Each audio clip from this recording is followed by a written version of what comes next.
about it. My name is Azeem Suleman. I'm a principal engineer from the business unit. So today I'm going to talk about what we are doing ACI Anywhere as an extension to AWS. We'll do a quick intro. We'll talk about the architectures, and we'll see based on the timing we can give you some live demos as well.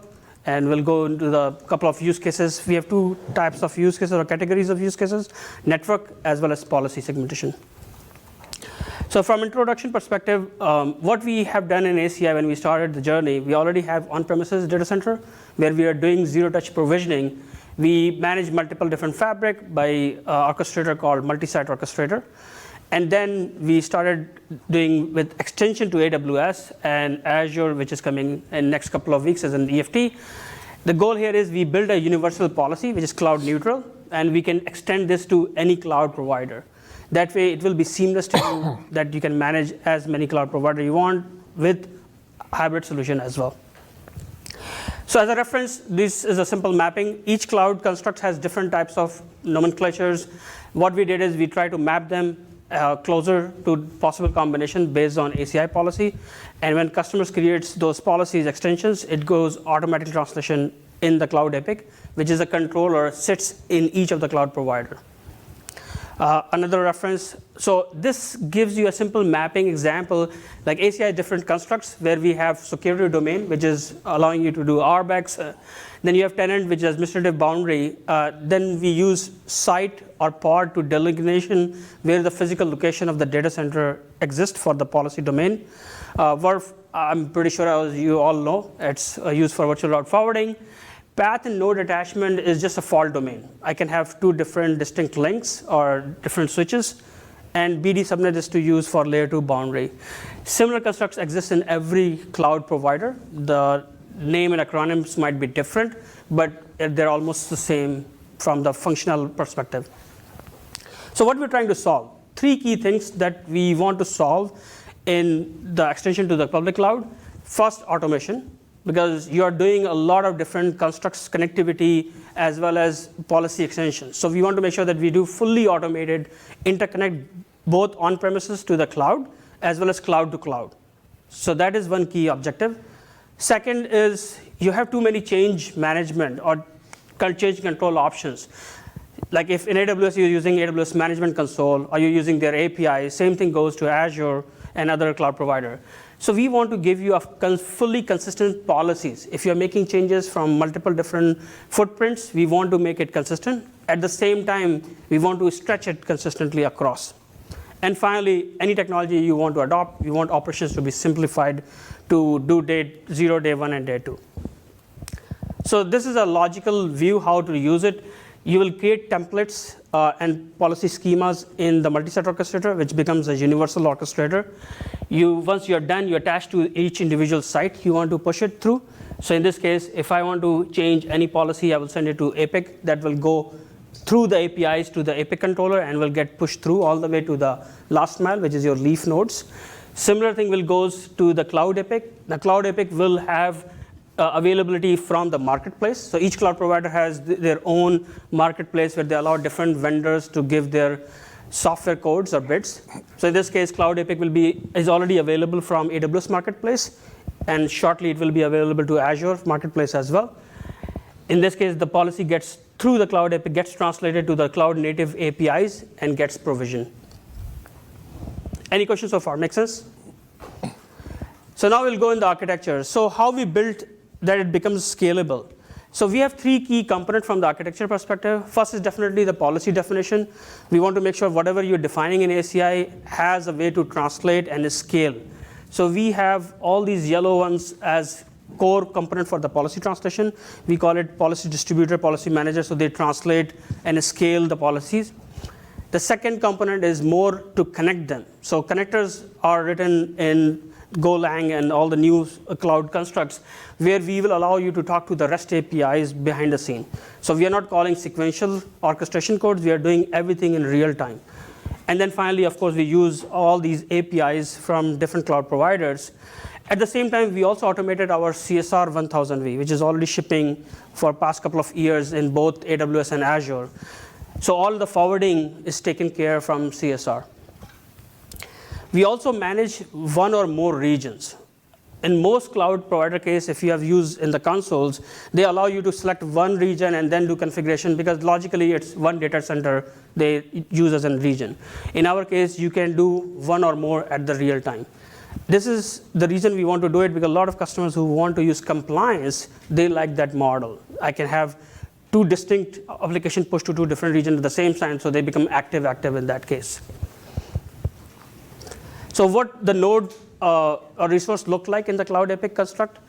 We use, in AWS case, M4 2x large EC2 instance type, which uses simple footprint like 8 vCPU, 32 gig memory, 100 to 300 gig storage, and 2 vNICs. Similar type going to be existing in Azure as well, which is we started as a EFT.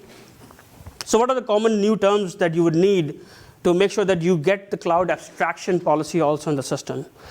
So as you know that in ACI, we use a construct called EPG, or endpoint group, that uses to group different types of logical constructs within the endpoint learning. So either MAC or IP or custom tags in the system.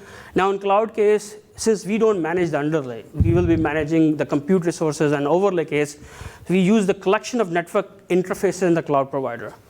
So that will share the same security policy, and it could be one or more subnet. So here, the real delineation comes up. In AWS, you use subnet boundary by AZs, or availability zone. In Azure case, they don't use by AZs, they use global subnet. So for us, it doesn't matter. It could be one or more subnet. As long as it's tied to a logical verb, we will manage the EPG grouping accordingly. Now, if the prefix doesn't come within the cloud provider, we can map it to an external EPG or external cloud EPG.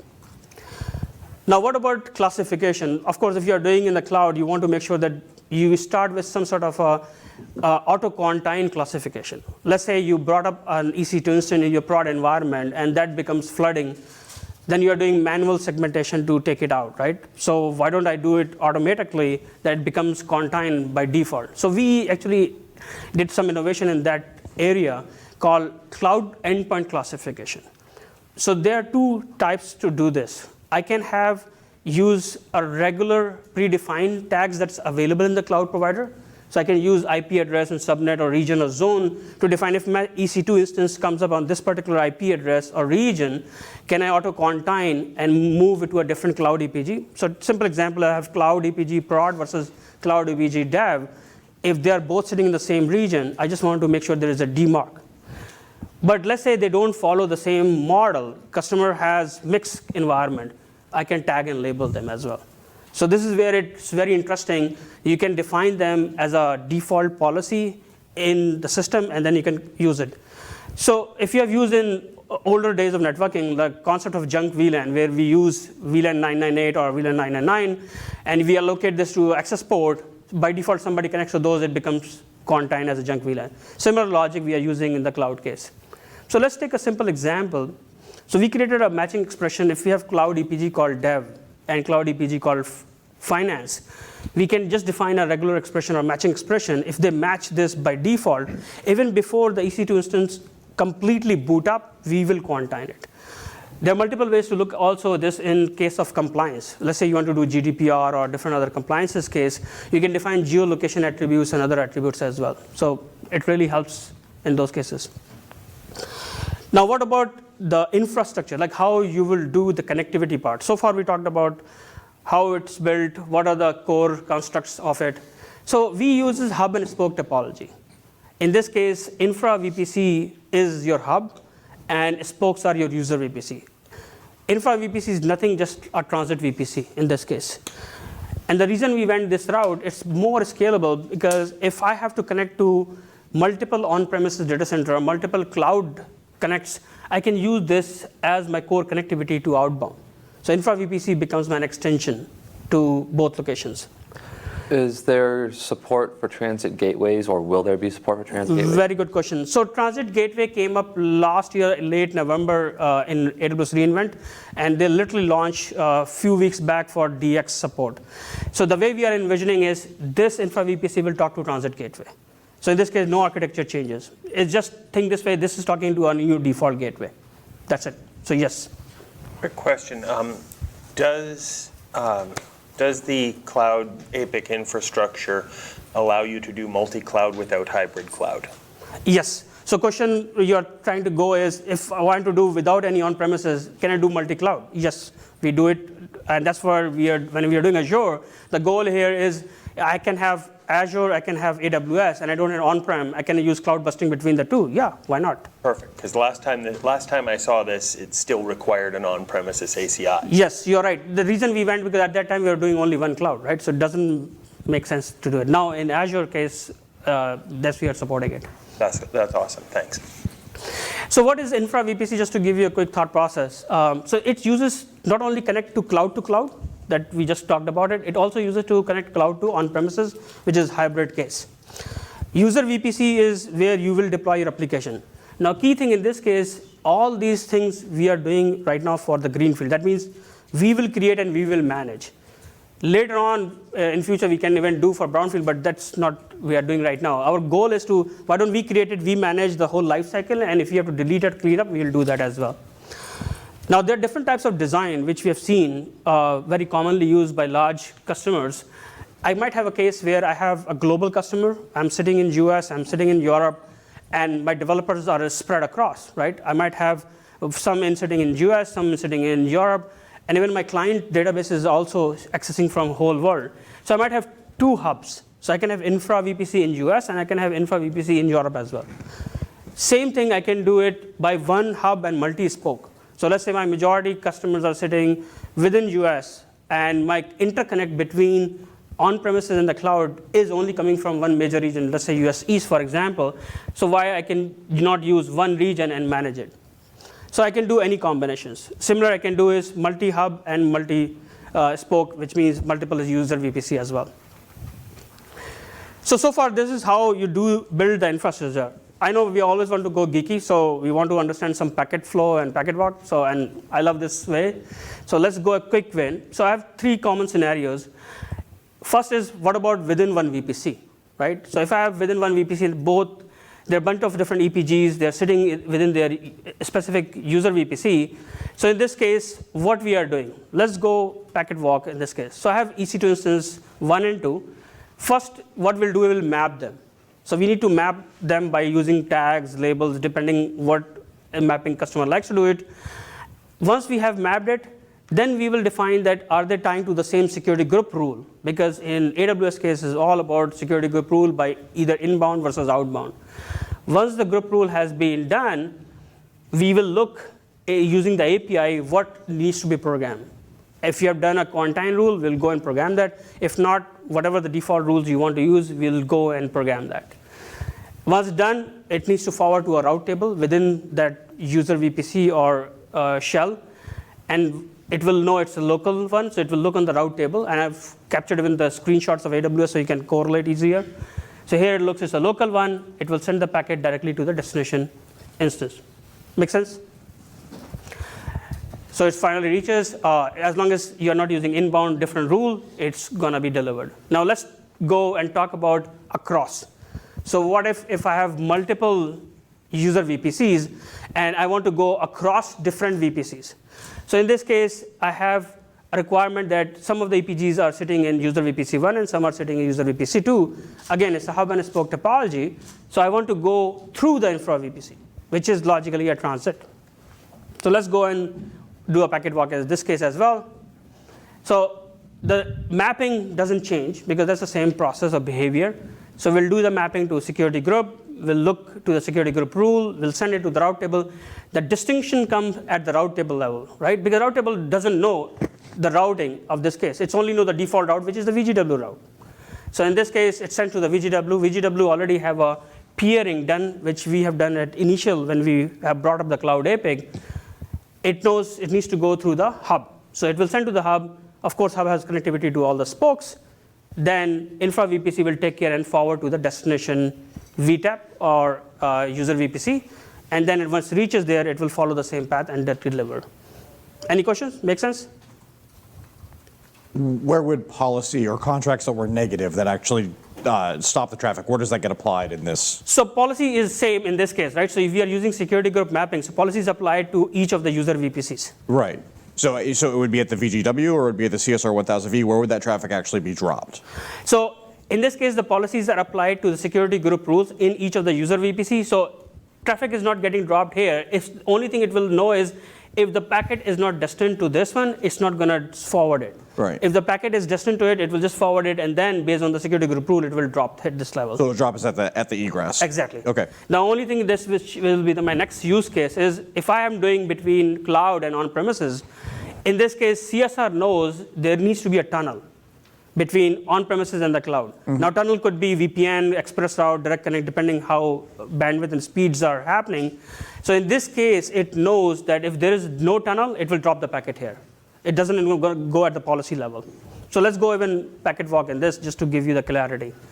So mappings are same, nothing different in this case. Similar goes to there. Now packet will come all the way to the Intra-VPC, so it reaches the CSR.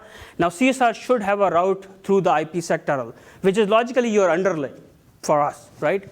And then if there is a tunnel exists, it will send to it because it will look for the IPsec access list, and based on this, it will send to the packet to the destination. Now one key thing to remember, if you're using IPsec, of course, Fabric doesn't support IPsec today. So that means you need to have an IPsec terminator before the Fabric, which logically becomes an L3 out for us. So once the traffic reaches through that, it reaches to the spine. A spine will send to the local leaf and then gets forwarded. So you're actually exiting the Fabric and re-entering the Fabric, is essentially what you're doing. Yeah. Right, because I was wondering, like, okay, so how do you work around the MTU issues? How do you work around all that? Yes. So it's actually hitting L2 out or L3 out? It's L3 out. It is L3 out, okay. Hitting the router hits IPsec. When it gets into the cloud, it re-enters as if it was like an L3 connection it's there. L3 packet and then for the us. policy gets applied. Yeah, okay. Exactly. Makes sense. Now, what types of network connectivity we support? Initially, we started with VPN. So today, we support VPN. So what we do is we will take care of all the automation of the VPN. So this cloud side, literally, you will not even touch anything. Everything is done by the Cloud Epic. So the way to do is the Cloud Epic, first of all, when you do through the marketplace, we will give you a CFT template, which is Cloud Formation template. You will enter parameters in the Cloud Formation template. Once you have entered it, we'll run the CFT and we'll bring this up automatically for you. And we'll also bring up the VPN for you. So this part of IPsec, we will take care completely. Now this part of IPsec, we will give you a template through multi-site orchestrator. So multi-site orchestrator has a EP sync tool where it gives you a complete template that you can copy paste on any of the IPsec terminator. So let's say I have ASR 1000 or CSR, doesn't matter to any Cisco or any VPN device that support IPsec, you can copy paste the configuration. So it runs VXLAN as a data plane, and it will run BGP VPN as control plane. So if you look at it, when we did site to site or multi-site within on-premises to on-premises, that's the architecture. So from architecture, there's no change. Are you doing on-site or you are doing cloud? Doesn't matter. So it does have VXLAN across the IPsec tunnel? Yes. So then how do you get around the MTU issues and things like that? Like, do you fragment or do you do MSS adjust? Like, what is it you're doing there to make that happen? We are using TCP MSS in this case. Yeah. Because some of the MTU restrictions are coming based on the cloud provider, right? Right. Because we don't have that same flexibility within like an on-premises Fabric, Exactly. right? Like we have to go jump. Because if I have a spine to spine, then I can do all this what I want because I can change the headers and forwarding mechanism. Yeah. But in this case, there's no way because I'm using it as an overlay, so I can't do any MTU changes. Yeah. And then the packet can go. And the reason we are also using VXLAN, if I can do here multi-tenancy, is easy for me because I can use different VNIDs as well. So similar thing applies to Direct Connect, same way. The only thing we have not done Direct Connect automation so far, it's coming in the next release, that what we will do is just to give you more clarity, today Direct Connect only uses BGP peering. That's how Direct Connect starts. So logically you create your virtual interface and then you do peering and all the transport between is completely transparent for you. So in this case, the way we will do it, we'll have virtual interface created by Cloud Epic because we already know your account information, so we'll go and create it. And what we'll do it, we'll have the BGP template given to you from the MSO, you can copy paste. So that's what we are thinking from automation perspective, which a lot of customers liked it because that way they don't need to do manual configuration and do troubleshooting. And the packet will flow the same path. So these are the network use cases and connectivity and stuff. Now let's go on the policy one. Now, how we stretch different types of policy, including the regular policy stretch as well as cloud native policy. So let's look at some of the use case. Application stretches is the most common use case that we have seen going in the cloud environment. I have 3-tier or 2-tier application where I want to do crisscross programming. That I want to make sure if web EPG dies on-prem or on the cloud side, they can automatically flip over to the cloud and vice versa. So in this case, what MSO does is already knows it has EPG here. It will create a shadow EPG on the other side. So that way it's crisscross programming completely in this case. The only gotcha in this case, since it's all L3 driven solution, you need to have individual unique IP address on the cloud side, which is your CIDR blocks. So this is just like an option as you're creating an EPG that I want this at both sites? Yeah. And then it will create it, and then you're going to manage your policy as if it's just one EPG, and then it will get mirrored over to the EPG on the other side. Is that correct? Yes, it doesn't need to be one or two. You can have as many EPG. Right. I'm talking about just from the thought of a single EPG. Yes. If I apply a contract to that EPG, it's going to be applied to the mirrored EPG. Exactly. Yeah. The next option, which is commonly used for cloud busting, is I have a EPG, let's say on premises. I have running out of compute resources. Can I just stretch it? So that way, my contracts and everything gets stretched all the way. My work gets stretched, my tenant gets stretched. I'm just stretching completely end to end. So that is also supported. The only thing in this case, again, the IP subnet address need to be cloud local, which you will define in your VPC in anyways. So once you will define in the VPC, we'll program it and we'll manage that as well. So you would have essentially 2 BDs. So essentially, we will create 2 BDs in this case. Yeah. So the BD will be per tier, logically. Yeah. Okay.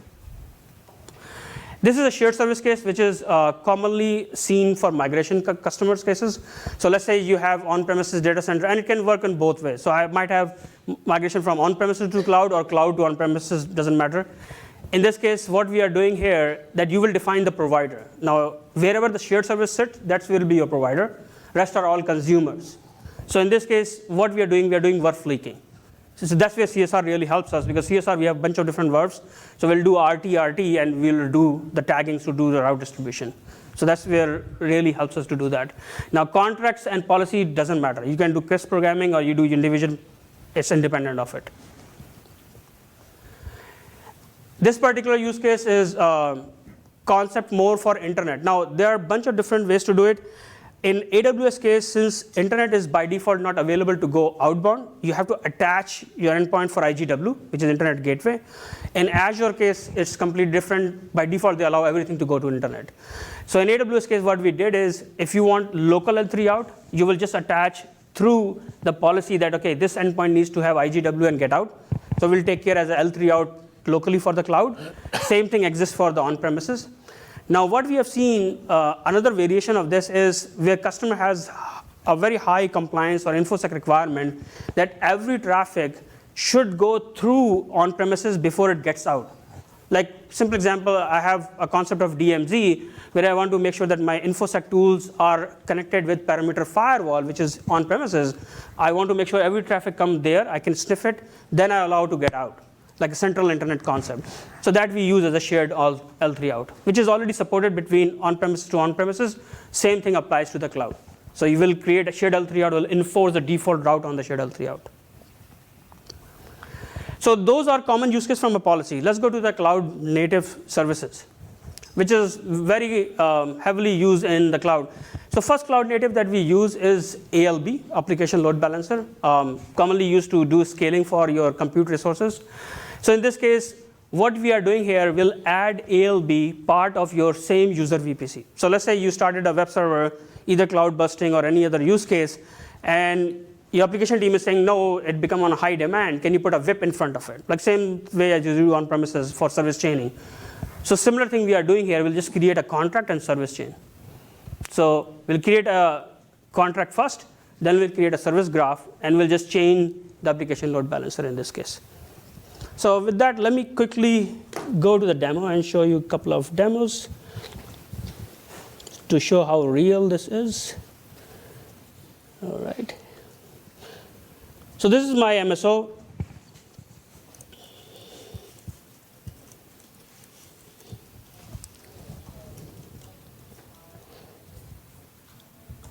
So once I go to MSO, I will see I have a bunch of different sites. In this case, I have two AWS cloud side, Azure, as well as on-premises. Sites are nothing, just using the URL for the APIC and the password information. The only thing you define is the site ID to know if you have to do translation of the policy, we know which site ID need to go. Then you will create schemas, which is your templates. So in this case, I have a bunch of different schemas defined. I have hybrid applications. That means I have applications sitting on premises as well as in the cloud. I have cloud native, which is ALB driven. I have shared services and cloud to cloud as well. So I have all the combinations.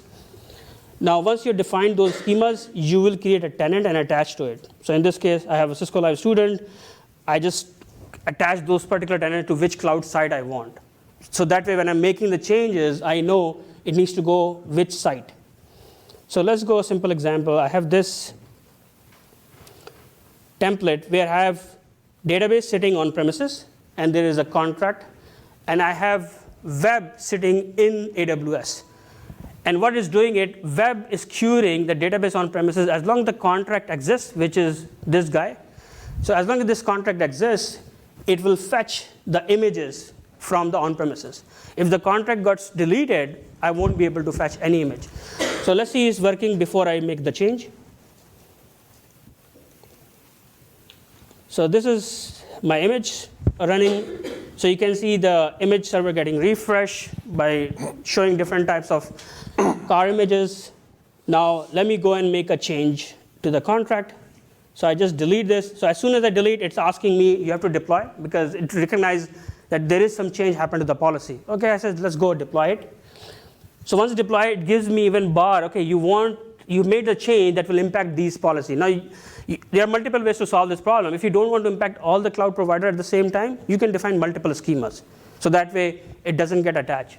So in this case, I don't care. I know I am deploying to all the sites. Let me make the change. And it even tells you which contract will get impacted. Once it's deployed, it will give me confirmation that it's deployed successfully, and then I would see the application will break automatically, so image won't able to refresh. So I successfully got deployed. Let's go back to Tesla image, and let's refresh. You see there's no refresh image happening. So database is gone from query perspective, because there's no contract, right? It's not going to allow it at all. Make sense? So let me put it back.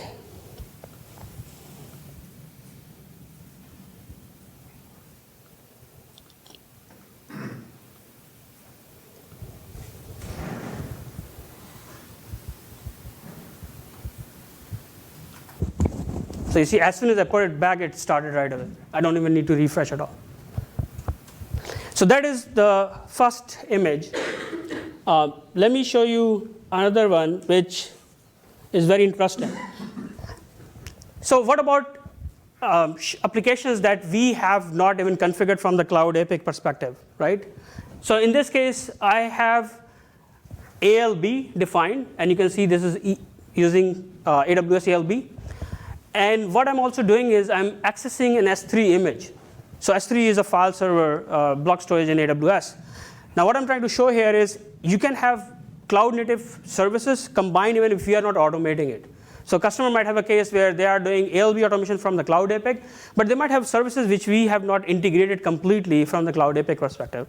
So you can still do the configuration from the AWS console, or you can do through API or any automation tool you're using for cloud. So in this case, if I refresh, it shows me that there is some file coming in, and that's where it shows that welcome to Cisco Live, which is this storage. Let me just make a block here that this file is not allowed to access publicly to any system. So if I block it and I refresh, you see that text has gone. That means that file is not able to retrieve. So even you see, I'm making two different changes. I'm using the S3 console from AWS, but at the same time, Cloud APIC is recognizing that services. So the goal here is even we are doing some automation and some cloud native services using by console, they both can coexist. So that way, if cloud is bringing any new cloud native services or any shared services, you can still consume them together with the same policy. Make sense? Any questions? GCP coming to the family? Yes, so from a GCP perspective, the mapping is similar. That's why I showed you the table. And this is where we did a lot of innovation. When we are making the cloud epic, we are making completely independent of the cloud. What we are doing is we are just going to update the connector to the model they are using it. So that way we can add quickly other cloud providers. So yes, GCP is in the pipeline.